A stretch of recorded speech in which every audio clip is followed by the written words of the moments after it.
Welcome to CUTV News Briefs. I'm Zoltan. This week, an angry group of students from CEGEPs and 12 universities confronted the STCUM with a petition of 4,500 signatures. The newly formed coalition of youths asked for reduced transit rates. Chris Papp, head of the coalition, organized a meeting with Treffel Lacombe, Director General of the STCUM. Local municipal election candidates attended to express support. STCUM's Lacombe stated that it would be financially impossible to offer all students a reduction, claiming it would cost $15 million in lost revenue. Prior to 1991, the government subsidized fares for students under the age of 18 to promote school children to use public transport. After 91, support from the government was given to the STCUM, forcing it to look elsewhere for funds. Lana Grimes, Vice President of Concordia Student Union, attended the meeting in order to glean more information. She stated that Concordia intends to pursue the issue of lower student transit fares and may come up with some proposals for future meetings. Sinn Féin leader Jerry Adams spoke to a crowd of over 300 people on the 13th of October at Concordia. Adams claimed the British government is pressuring Canada and the US to prevent him from rallying international support for his cause. Sinn Féin, the political arm of the Irish Republican Army, announced a ceasefire last August. Adams asked for peace and spoke in favor of unity in Ireland and blamed the violence and conflict of the past on British intervention in Ireland. In other news, Concordia University is presently promoting a Weight Watchers program in the face of much opposition from feminist groups. Colette Landry of the Plateau Mont-Royal Women's Centre stated it promotes guilt and fear as a means of weight loss. At the University of Toronto, a coalition of members from the Women's Centre there, Student Christian Movement, and the Ontario Public Interest Group was formed to protest Weight Watchers' presence on campus. The coalition says that the company promotes eating disorders and poor self-image. This view is shared by the coordinator of the Eating Disorders Clinic of the Douglas Hospital, Helen Gauthier. She claims the program has a be beautiful and thin and all will be well approach. The University of Toronto is aiming to hire nutritionists instead of a commercial program on campus. Diane Pressot, spokesperson for Weight Watchers, contends that the program was designed by nutritionists and dietitians.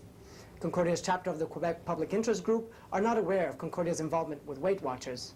Concordia's Women's Centre is trying to organize a body image group for next semester. For more information, call 848-7431.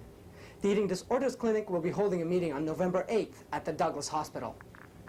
And in events closer to home, which have dominated the news in recent weeks, Bosnia-Herzegovina has not been forgotten. Last week, Concordia was host to a Bosnian refugee, Dr. Faiza Mustovic, a professor of Sarajevo University. In neighboring Croatia, there are 30,000 Bosnian refugees. However, most of the victims are the Bosnian women, according to Mustovic. During a visit to the Sarajevo Gynecology Center, she found it was missing windows and heating. The situation of children is just as bleak. There are 6,000 orphans in Sarajevo and no schools for lack of writing supplies. To help the many orphans, Mustovic put together an orphan financing network. With the help of an Italian children's support organization, Italian families were put in touch with orphans in Croatia. During her visit to Canada, she wishes to do the same, but for Canadian families and orphans in Sarajevo. According to Mustovic, the spirit of Sarajevo is impossible to destroy.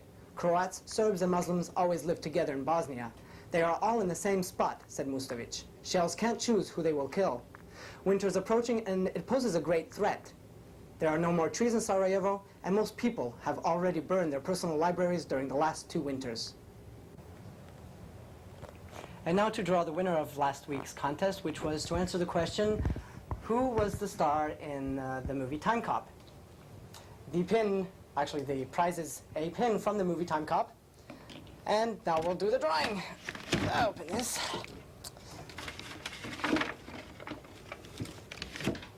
So we'll check the answer. And the answer is correct, Jean-Claude Van Damme. The winner is Carl Knezevich. So Carl, you can pick up your pin here at CUTV in room 651-1 in the hall building at any time.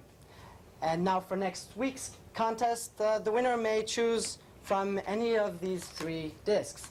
The question for next week's contest is, what's the name of the anchor who hosts CUTV News Briefs?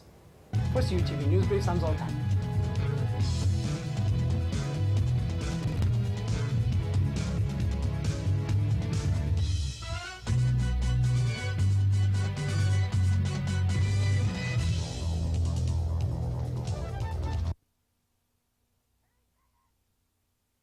Chauffeur. And he's staying!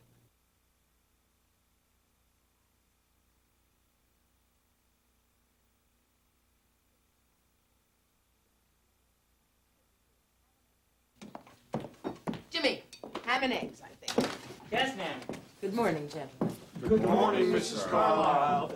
Douglas, the president is coming to Summersville. We must prepare for that. Will you have the cars and the machine guns ready in about an hour? Yes, ma'am. Good, thank you. Frederick, perhaps some sit-ups.